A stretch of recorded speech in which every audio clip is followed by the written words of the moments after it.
Hey everybody, welcome to our first live edition of SongTown on Songwriting. Scary. No, we're live pros. We're used to performing.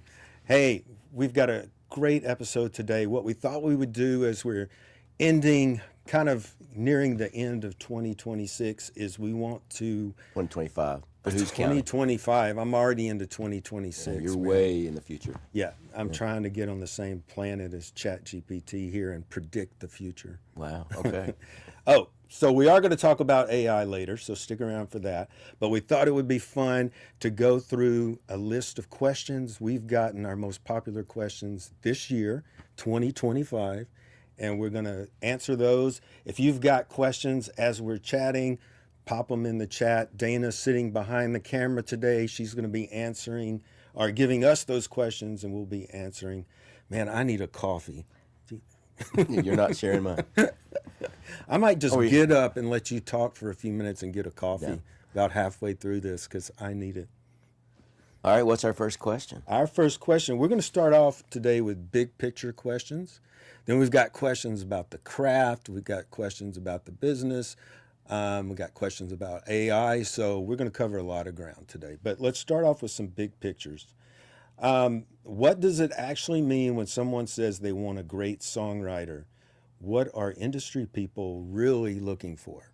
Ooh, good question. So what is this elusive greatness? Great songwriter. I think when publishers say that, they want to hear music that gets them out of their chair, that makes them go, "Oh, I know exactly where I would go with that. That I don't have any of that in my catalog." And most publishers have thousands of songs in their catalog. And so if you play them something that really stands out and they go, "Oh, we don't have anything like that in our catalog," then that gets them excited. Or if you play them things that have, really interesting turns of a phrase, or, just hooks that stand out that they haven't heard Melodies they before. haven't heard before. Yeah. That I think that's a big thing. Also, even if you're, say, an artist and you're trying to get a record deal, or you're an artist trying to connect with audiences, we interview Taylor from Sony a while back, and she was saying that she still looks for goosebumps when an artist plays her a tape of a song. Do people use tapes anymore? No, so you're oddly in the future and the past today, Clay. You're like, I need to be here and now. You do. That's You need where to be- coffee helps. you need to be in the moment. But she was just saying, and it was shocking to hear, a VP over at Sony going, "I need goosebumps." But that really is, the music matters to them, and that's what they look for when they're searching for an artist. And I think publishers are the same way. Does that song move me? Does it make me feel something? Yeah, I think they're looking for writers with heart, like that really make you feel something when you hear their music. And often that's not going to be the most commercial song. Like for me, I think the songs I wrote early on weren't the songs that ended up being hits on radio and whatnot for artists, but they were songs that were great songs and different enough to get the attention of publishers, to get the attention of artists and go, "I need to write something like that." It's easier to start off center, and maybe it can be produced to sound more like a hit, but you're giving them some gold and something that has character and quality that they can start with, and so I think that's kind of what that sweet spot. It's hard to hit. And I think too, people sometimes mistake, like, they're not saying they want writers that are perfect. I think a lot of times they're willing to sign someone who's not perfect but is unique, and they can help them learn how to make the songs more commercial. They and that want kind to of see stuff. potential. Yeah, It's like I follow, unfortunately for me, in the city of Nashville, we have this weird football team called the Tennessee Titans. They've won one game and lost 10 this year. But their quarterback played yesterday a great game. Even though they lost, everybody's talking about the potential he showed. And often I think that's why people feel like younger people have an advantage because at that point they're just being judged on potential. And so I still think as an older writer, you can have all the potential in the world. You just got to show it, you know? And I think that's where we have to take chances and show that we can hit a home run. Even though we strike out a lot, we can still hit that home run. And you don't get there by writing like things that are on the radio, you know, like chasing what's on the radio. Well, that will lead to the next question. Whoa. If everyone wants a song that stands out, how do you balance being different with fitting in so artists and labels will want to use your songs? You want me to start? Yeah, Okay. because you were about to. Yeah. I mean, I think Kenny Chesney's song "American Kids" is a great example. When it came out, people were like, "Oh, that's really different for him," but at the same time, it was not out of the ballpark for him. It wasn't something that was just so weird and different that you go, "Was that even Kenny Chesney?" You know. So I think what you want to do, and I love the analogy you use a lot, is like the quarterback wants to throw the ball where the receiver is going to be, not where the receiver is. Yeah, if you throw it to where he is now, he's going to be 10 yards ahead by the time your pass gets there. Unless he's really slow.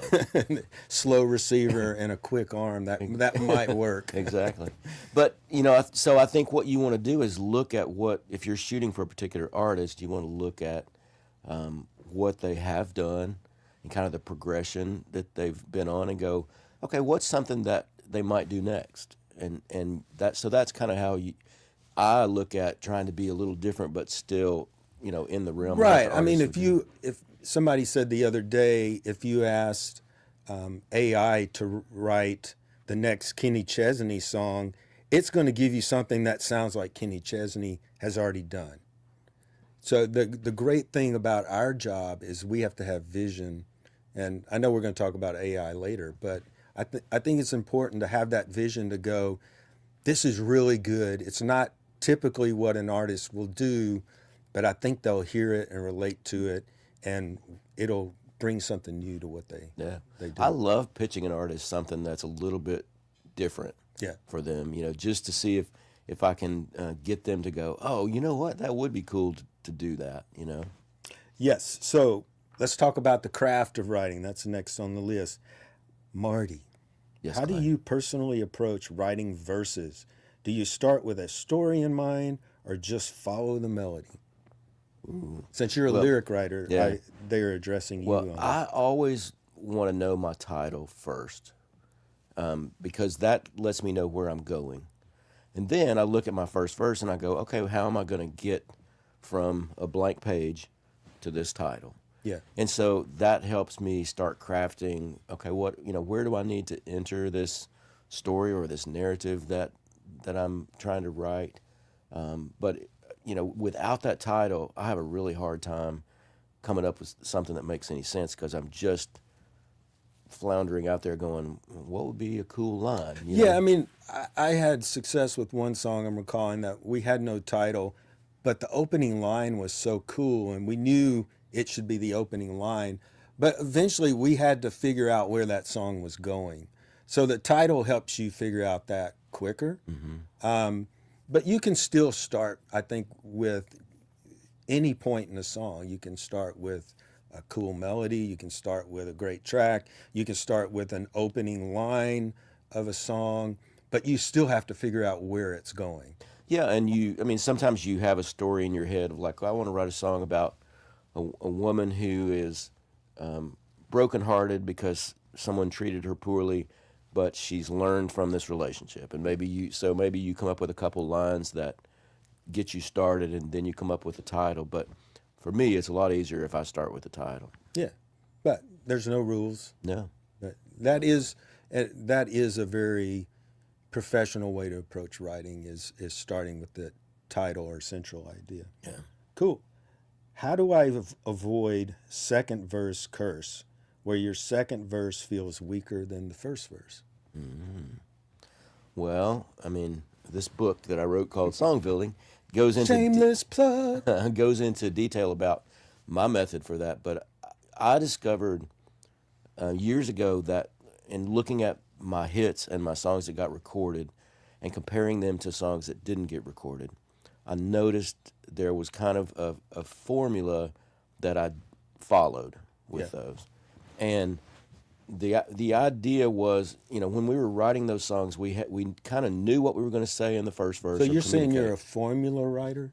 Well, in this regard, I plan out what I'm going to try to communicate to the listener in every section. So I'll sit down with my co-writers and go, hey, what if we've got this title? What if our first verse says this? Right. And then our chorus will say our title. And then where would we go for that second verse? Yeah.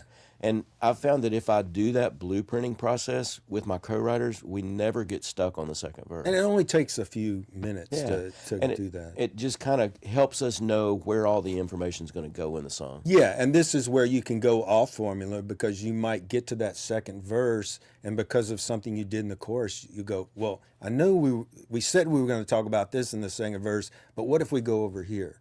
So just because you start with a blueprint doesn't mean it has to stifle your creativity if you find a better place to go to, right? Yeah, it just helps you not get stuck, you know, because we have so many writers come to us and say, man, I just get stuck on the second verse all the time. And what's happened is they said everything. Yes, that's what I was going to say. First verse and chorus, and there's nothing left. But if you do a blueprint, then you go, okay, no, we're saving this information for the second verse. Yes. And I've heard songs in the first two lines, you know what the whole song's about, and it's like, why even listen anymore? Yeah. You know? So, and some of it depends on tempo. You can say that, you know, you can start a song with a chorus if it's an up-tempo song and it works great and you have the whole idea given away right at the top. That's a different kind of song. But yeah, I think often you've said too much in your verse and chorus, and there's literally nowhere else to go. Yeah. You know, and if you just dial it back a little bit. Yep. Cool. Say here, what's the next question? Where's the verse chorus contrast checklist of 8 things you mentioned? Oh, okay. So this is a video we did where I was talking about one of the key things that keeps an audience listening to your melody is having contrast between the verse and the chorus, contrast between your chorus and the bridge. Learning to create contrast between your sections keeps a song interesting. Learning to keep, and that involves a lot of melody tricks. But Dana, I think I put at the top of the chat, I think I put a link for that. If you maybe could just recopy it to the chat so everyone can see it. But yeah, you can grab that checklist there. But for melody, it's like one of the greatest things you can do to your writing is to learn these 8 techniques, because once you get that contrast happening, your songs are much more interesting. I need to check that out myself. Me too. I have to keep reminding myself. And you know, it's funny what people want to know how we come up with this stuff. And it's like you said, we looked back, we've been doing this so long, we looked back and go, what are all our successful songs, what did they have in common? And then we're like, the first thing I said was, damn, I wish I had known this when I was starting out, because, you know, these 150 songs did this great, and these like 3,000, 4,000 songs, you know, were hit or miss on a lot of that stuff. So. Yeah. Well, Diane in the chat is saying, I try to forget about all that and have fun with it. What do you think about that? That's your baseline. But you can never have as much fun as you're going to have more fun if you're not making mistakes. So have fun, spit out that first draft, but you need to go back and look at it and go, are there mistakes here that are keeping this song from affecting people? And when you clean up those mistakes and you tweak those mistakes and make them better, your song's going to have more impact on people. And the more familiar you are with that process, the more naturally your writing will come out without making those technical mistakes. Because it's really, a lot of times, you can get by on emotion to a certain extent, but there are mistakes that keep that emotion from coming across to the listener. So yes, have fun. Every day I walk into a writing session, I can't keep doing it. I can't write 6,000 songs over 30 years if I wasn't having fun, right? Mm-hmm. So, I mean, that's just a given. You got to have fun.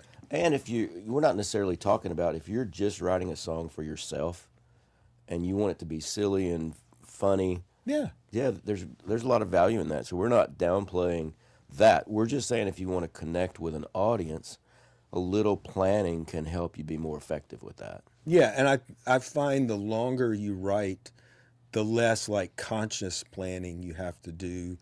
I can hear a title and you can hear a title, and sometimes we both see the finished product where we want to go without in just a split second, like boom, I know how this song is supposed to go. Yeah. And so that's the point you want to get to, where you can see it and you have that vision of where that song needs to get to.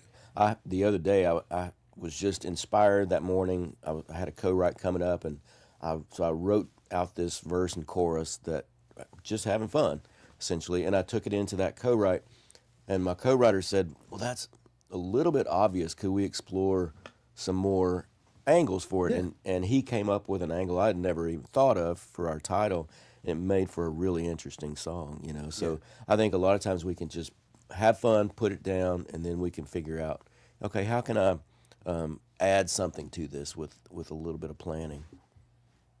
So if you're just joining us, this is our first SongTown on Songwriting live broadcast. I'm Clay Mills. This is Marty Dodson.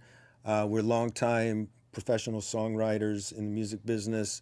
And this show, we basically, each week, we have a podcast where we share what we've learned in the business, what we've learned about the craft of songwriting.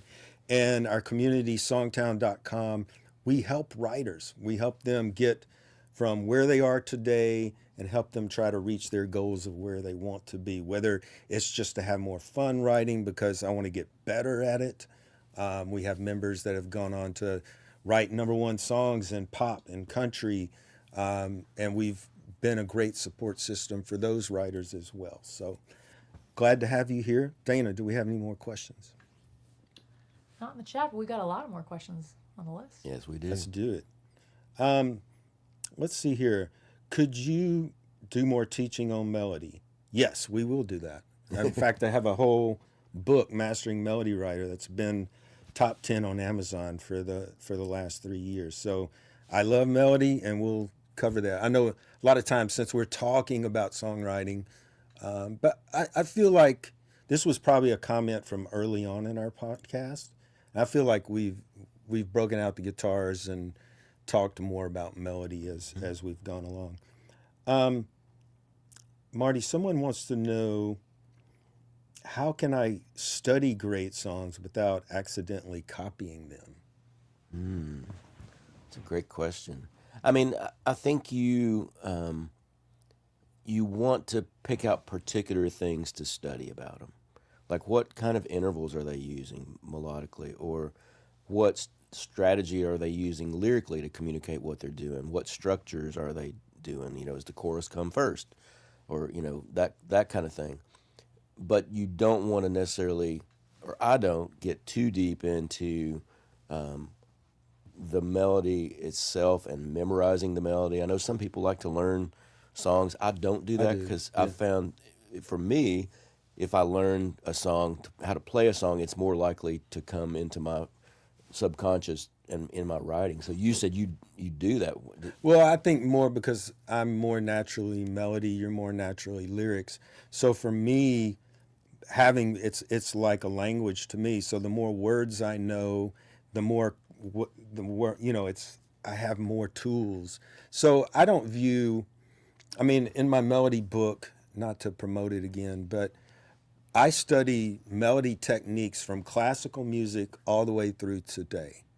And there's a lot of techniques that people use that I cover in that book that it's not going to make you sound like someone. It's just different tools that have been used in different techniques that apply to any genre. And so that's the kind of thing I look for, are timeless techniques that I can use. I'm trying to think, an example would just be like a motif. Like, so you have a rhythmic pattern and a melody, da da da da da.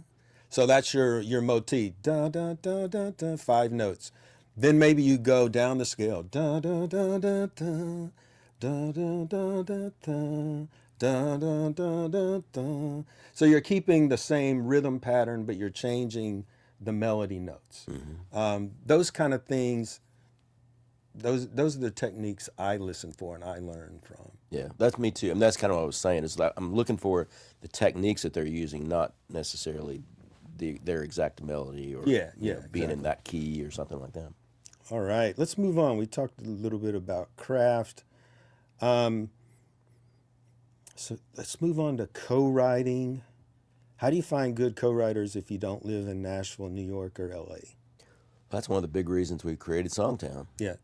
Is to help people connect. So we have people all over the world that are writing together, having success together. We got one member in the U.S. who's had a couple number ones with somebody in Australia that he met in SongTown. Well, right now, top 3 song on the country charts by a band named Parmalee. Peter Newman, who lives in Canada, he's a SongTown member, co-wrote the song, I believe, with someone in Sweden, and it got to the band. They changed some stuff about it, and so it turned into this nice worldwide co-write that ended up from Canada to, overseas, then back down to the U.S. But that's the great thing about the internet today, and communities like SongTown make it possible to meet other writers and have the artist Gail. She wrote A, B, C, D, E, F, U with another SongTown member. They met in SongTown and started writing together. So, yeah, I mean, today there's no excuse for not being able to meet people. It doesn't matter where you live. If you have the internet, join SongTown. We'll help you hook up with other writers. Yeah, and we have sky circles where we kind of organize them by time zone so you can meet people that are at least in your time zone that you might want to work with and that kind of thing.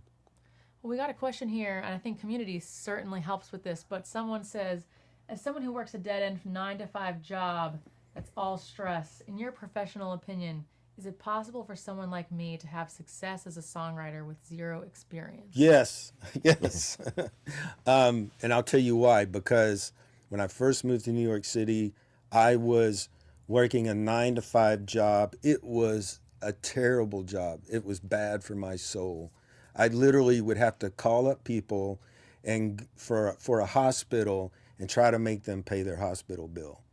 And for me, luckily, they saw I sucked at it, so they moved me into the insurance department. So then I'm just trying to call and get their insurance information, which a lot of people didn't even want to give you that. So it was but it just hurt my soul to work that job. But what I found was, and there was stress because they had quotas. You had to collect a certain amount of money and that kind of thing. My lunch hour, I was in the broom closet writing songs on my lunch hour. The second I got on the train to go back to Brooklyn, I was writing songs. I was constantly trying to, every second that I wasn't at that job, my focus was on songwriting. And so you can hop online now with SongTown. You can start learning your craft. You can start meeting other songwriters to work with. And I think the more you take your focus away from that job, the better it's going to be for your soul. It's hard. Like in the beginning, I'll tell you, I didn't sleep a lot because I worked 9-to-5, but then at night I was working on my music. Later, when I had a family, wife and a son, you have to dedicate time to that. But just every spare second I could squeeze in, I would focus on writing. We have a lot of people that are in that boat in SongTown. We have a lot of people that work full-time jobs and they write at night or on the weekends. And when I started out, I had 3 kids. I was editing a magazine on the side. I was selling computers. You had to walk 5 miles to night school every day. Yeah, exactly. In the snow, night school every day. In the snow and the rain. Sometimes it would rain and snow at the same time. And we were homeschooling our children. So all that to say, one of the things I realized during that period was I couldn't compare myself to people who were able to do it full time. Yeah. I just had to do what I could do. What you could do. Yeah, and so I looked at, realistically, some weeks I couldn't write a song at all. And some weeks maybe I got one or two in and that kind of thing. But we didn't have social media where it looked like you go online and you're seeing everyone's highlight reel and they're succeeding and you're going, well, why am I? You know what I mean? I think you're going to have to take some responsibility today that we didn't have to do and just shut that off and just literally focus on your craft and what you're trying to do and not pay attention to what other people, are out there accomplishing, because they're at a different season of their career than you are. Yeah, or their life. And they started out right where you were. Yeah. So you have to do what they did when they started. So that's what Marty and I are trying to share. Focus on what you can do, put the time you can into it, and do not feel bad because you can't do it full time. Yeah. There is a path if you focus and learn. SongTown can help you, but there's a path to success if that's meant for you to, we can't guarantee anyone's success, Yeah. I was dumb enough to believe I could be successful, and it worked out. But Yeah. Any other questions, Dana? Jonathan wants to know, do you have a quick take on when to start with a PRO if you're just starting out? Yeah, I mean, there's two reasons to join a PRO, in my opinion. One, you have money coming in, or potentially are about to come in. Because that's what they do. They collect money and they pay you. Yeah, exactly. That's their job. So it's kind of like, when do I need an accountant? Well, if you don't have any money, you don't need an accountant. Yeah, exactly. And so if you have a song that's been released and it's out there, you need to join a PRO. Right. The other reason would be if you find someone at a PRO that's really an advocate for you. So let's say you don't have any songs out there, but you get a meeting with somebody at ASCAP and they love what you do and they help you connect with publishers and they help you connect with other writers, then that's really valuable. But, just as far as, most people I meet that have joined one, just they knew somebody that was at one and they signed up online. And that's not really going to help you unless you have an advocate there or you have money coming in. Yeah, I could see the other thing. If you're co-writing a lot with people and those songs are being pitched for sync and you want to go ahead and sign up, although not every, correct me if I'm wrong, but not every sync project wants you to have a PRO on the song. But I don't know. I don't think it hurts you to sign up with the PRO. Just don't expect them to do something for you. Like I've seen people put on their lyric sheets, a member of ASCAP. Well, that doesn't matter to anyone in the industry. Like it's not some big accomplishment. It's not prestigious to be. Yeah, it's not prestigious because literally anyone, my dog could go on the ASCAP website and sign up today if he had a credit card. Could he really? The one way that I have seen it hurt people is that, I've run into people that go, well, I'm signed with ASCAP, but I met this guy at BMI and he really loves what I do. Right. But he can't really help me because he's got to help BMI writers. And so I recommend that people kind of shop around if they have options. If you're in a country where you only have one, then sure, you might as well just sign up. SOCAN for Canada. And yeah. All right. Any more questions, Dana? We got a lot on this list that we can pull from. No more live questions? Well, Todd wanted to know earlier, what do you all think about working with local or small record companies? Are there opportunities there for new songwriters or not worth the hassle? I mean, it depends on what you want.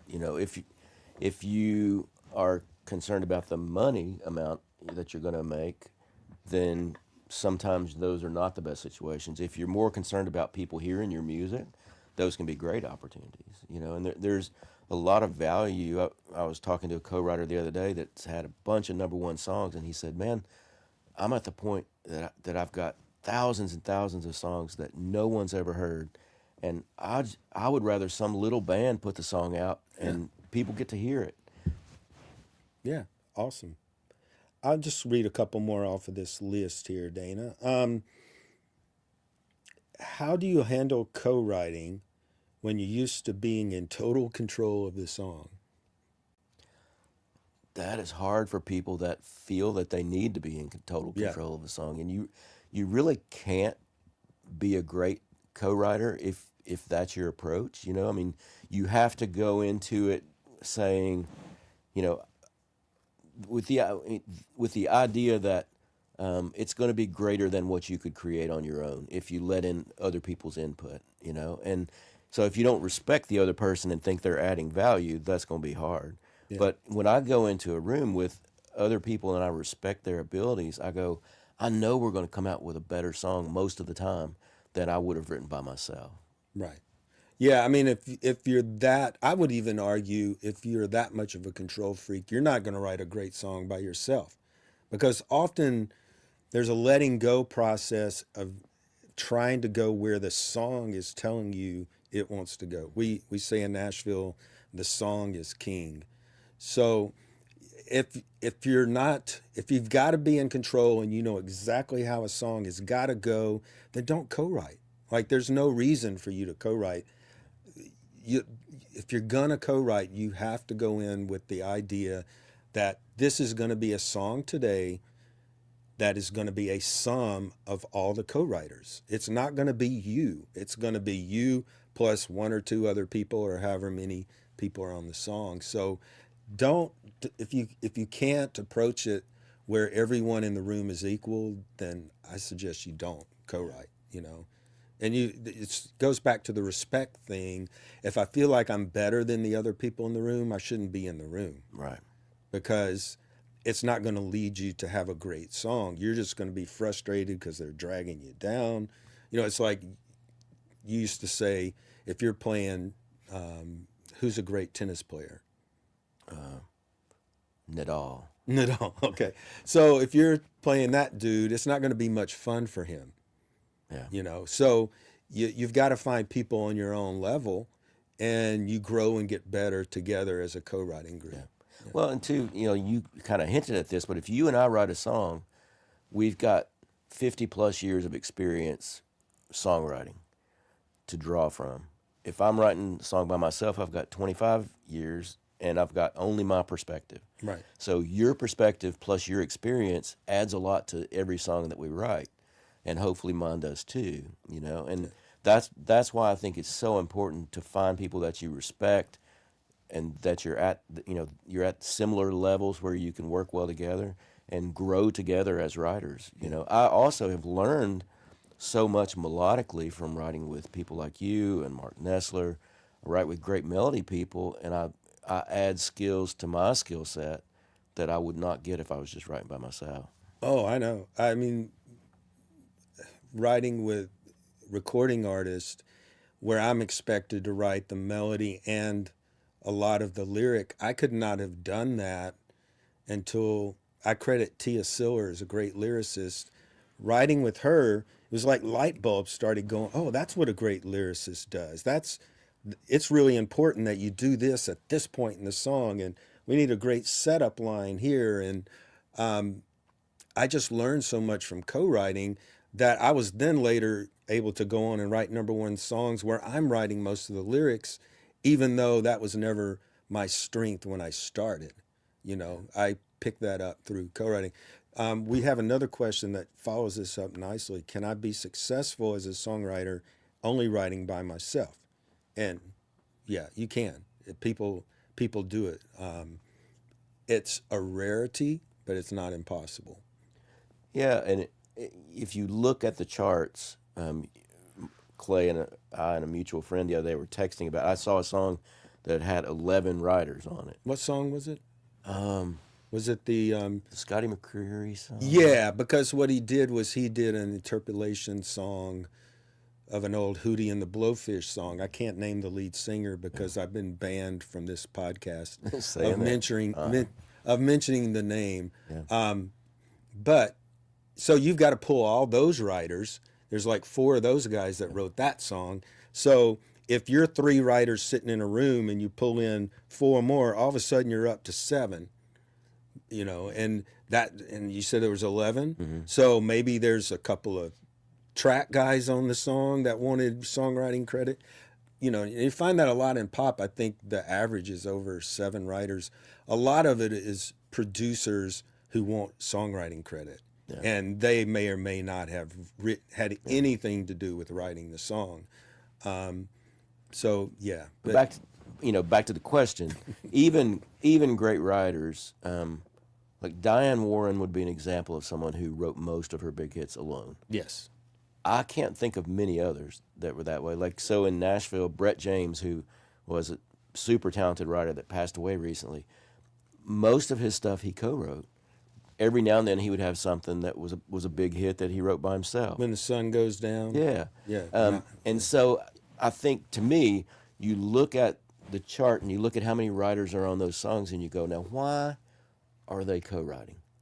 You know, and most of the time it's because they're not world class at everything, and so they try to get in the room with people that complement their skills. So for me, every single day I'm trying to get in the room with somebody that's better melodically than me, because that makes my songs better. And some artists, like a buddy of mine was complaining about this. He writes with a successful artist, and the artist just likes having 3 or 4 writers in the room that he can have fun with, rather than just my buddy and him writing a song with the 2 of them.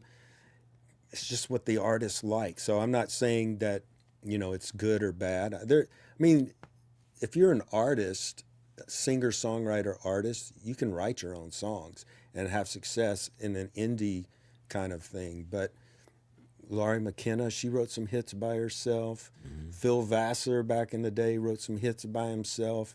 It's not impossible. It's just not the most common path to success. Yeah. And I think more people have more success when they co-write. But I can tell you this, like in SongTown, we have edge groups. And if you don't know what that is, we have groups where you apply for and you can work every month with a publisher. Top publishers, they give you a writing assignment. They'll go, well, these 3 artists need songs for their next project. And so you go out, write those for one of those artists. You pick an artist, you write a song, you turn it into the publisher. If you wrote it by yourself and the publisher loves it, that publisher will go pitch the song to the artist. But it's got to be a great song, a killer song, The publisher is not going to care that you only wrote it by yourself. Yeah. They care if it's a great song or not. So developing that relationship in SongTown with our publishers gives you a greater shot than you sitting at home going, well, how do I get this song I wrote to an artist? That's going to be hard. Yeah, it increases your network every time you co-write. Clay and I were teaching a class one time, and we said, raise your hand if you think you could be world class at lyrics. And when people raised their hand, we said, how many people think they could be world class at melody? People raised their hand, and one guy said, what if you're already world class at both? And we said, then you would be on the radio and not in our class. Yeah. So what you need to do is look at your skill set and be honest with yourself about, can I be world class at both melody and lyric? If you can, then write by yourself. Yeah, I mean, there's certain people I know that can play, sing, write all by themselves and incredible. But even they struggle sometimes in the business, if that's your goal, is to be in the music business, because when you co-write, if you and I co-write, your publisher is out there pitching the song to artists. My publisher's out there pitching songs. If I write a song by myself, I've only got me and my publisher doing it. So imagine if you have 3 writers on a song, well, you've tripled your odds of something good happening, because there's more work being put into it. Yeah. So that's one reason people co-write, but mostly is sometimes it's more fun to hang out and write all day with friends rather than sit there alone banging your head on the wall going, why am I stuck? Yeah. So it's all just what your goals are and what you want to do in life. Absolutely. Dana looks like she has a question. So well, Jack has a question, and the question is, what do you think is the special sauce that makes a song go from good to great? Heart, emotion. It just makes you feel something. I mean, you can, every now and then we're mentoring people and we find a song that technically seems perfect, but it just doesn't make you feel anything. Yeah, and then they're frustrated. Well, you can't. You're telling me it's a perfect song, but nothing's happening. And by the same token, you can get away with a lot of technical mistakes if the song moves people. But here's the trick: most writers are good at pouring their heart into something, but they have so many technical issues with it that that's not coming across to the listener. Yeah. You know, if the listener is like not feeling the same thing you're feeling when you're writing it or singing it. So I think it's a combination of both. Get better at your craft, putting the heart and soul into it, and that intangible thing of no one's ever heard this idea before. It blows them away. You know, it's not a one size fits all. You just got to study your craft, put the time in, and if you have a little bit of talent, you can. And I do say a little bit because I've known writers that came to Nashville, and I was one of the first co-writes they did, and I would be like, this person's never going to be a writer. And then 5 years later, they're amazing. So that's why I know you can learn to write songs. Yeah. I learned to write songs. I had talent, but I had to get better, you know, and it took me until I was late 30s to have my first #1 song. And really, one of the ways I like to think about craft is that the whole point of learning the craft and honing your craft is to get out of the way of the emotion. Yeah. Because if your songs are not making sense, people can't feel the emotion that went into it. Or if there's too many flaws, like you mentioned. Unless it's abstract rock music, and there was a time and place for that in the history of music, you know. But most popular styles of music today, you've got to make a little bit of sense. Yeah, so I mean, I think that's when we teach craft, though. What we're trying to teach people to do is learn enough so that you can write songs and get out of the way of the message and the heart of the song. To keep digging, like, what is the central emotion, the central core idea here, and to keep digging and peeling back the layers so that that's all that's left, you know? And the song "I Can't Make You Love Me" is a great example of that. One has the secret sauce. You know, you feel for that singer when you hear that song, and that's what we're after. Other question? Okay. Yep. We're going to be wrapping this up shortly, but I just want to comment. Someone says, I'm 59. Is there any point in chasing this at all, or am I just too damn old? I added the damn in there. We have people in SongTown who came to us when they were, I know, late 60s, early 70s, and have now had hundreds of songs recorded by various artists. So it's, you know, is it too late to learn how to do everything and, you know, build your own tracks and sing your own things and play all the instruments? And maybe you would want to focus on one aspect of something, like just go, okay, well, I'm going to promote myself as a lyricist. I'm going to find people that are great to work with that do melodies. And, you know, so I think the older you are, the more... Or find the next big artist to work with, you know. I think a lot of our older members are writing with younger members, and if one of those younger members takes off, like the artist Gail took off when she was a teenager, SongTown member, and had a #1 hit around the world. So if you are writing with Gail, like Sarah Davis was, all of a sudden Sarah Davis gets a major publishing deal. She's now writing with other artists. So, it's like anything else in life. It gets maybe a little more difficult, but you have to lean in on your strengths. You have more life experience. Mm-hmm.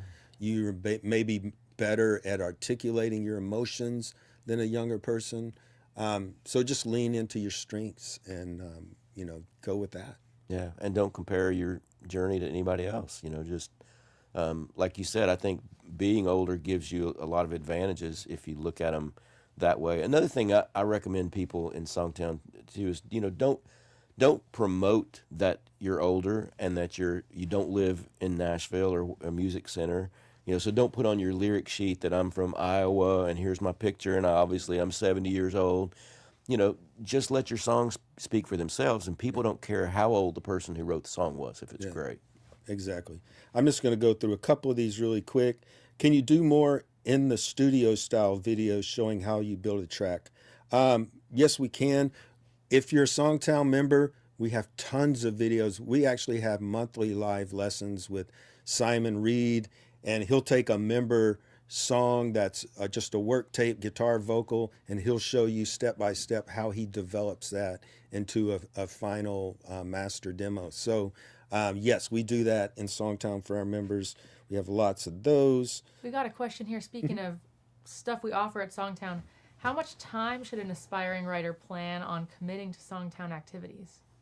As much time as you have. I mean, that's all, like we said earlier in this broadcast, is that you have to just decide that for yourself. We have members that are spending an hour a week. We have members that are, have quit their jobs and they're spending full time and everything in between. So it's just how much time do you have that you can put to it? And then we can help you come up with a plan that fits how you can get the most bang for your time buck. Yeah, and what I think it's important to look at what you're trying to accomplish and then find the resources that speak specifically to that. So we have people that have claimed they've watched every video we've got. Not everybody needs to do that. Yeah. You can, if you're going, okay, I just want to improve my lyrics so I can become world-class at that, we can help you find the path that's going to give you the resources for that, or if it's melody or track building or whatever. Yes. And then let's finish up. Someone's asking about AI. What are our feelings on AI? And I come to it, I've always been a studio kind of rat where I love spending time in the recording studio. And I'm old enough to remember when drum machines were going to put drummers out of business. Synthesizers were going to put string players out of business. Digital recording came along and, digital doesn't sound as good as analog. Like, there's always been resistance. So I have no problem with AI tools. I do have a problem with people being lazy and not learning their craft, because whether you're using AI or not, you still got to know what makes a great song. And there's a lot to learn. So I think there's going to be ways that people use AI creatively. And right now, the way I see most professional writers using it, say they're on a tour bus with an artist and they write a song and then they need a quick demo. So they upload it to Suno and they upload their guitar vocal work tape, and Suno does a quick little demo. And that gives them an idea. Is this a song I want to go in and record later with a real band? That's the most common way I see it, is for demos now. I don't see it so much as doing the actual songwriting for people, because we're songwriters. We want to express I want to write my own thoughts. I want to sing my own melodies. But I do see it as a tool in the studio where already people are heavily leaning on it. How about you? Yeah, I mean, if I go to my wife and I say, hey, Suno, I had Suno write you this love song, she's going to go, so, that doesn't how do you feel about me? Right. And so that's what I'm trying to put into my songs, is like my emotions and my thoughts and what I'm passionate about. And so it's the difference between me writing a song for my wife, telling her how much I love her, and having ChatGPT do it, or Suno. But AI will take your emotions to the next level, Marty. It will not. It will not. But, I think they're great for research tools. So one thing I will do sometimes is, I was writing with an artist the other day that I had never met, and he didn't have a lot of music out.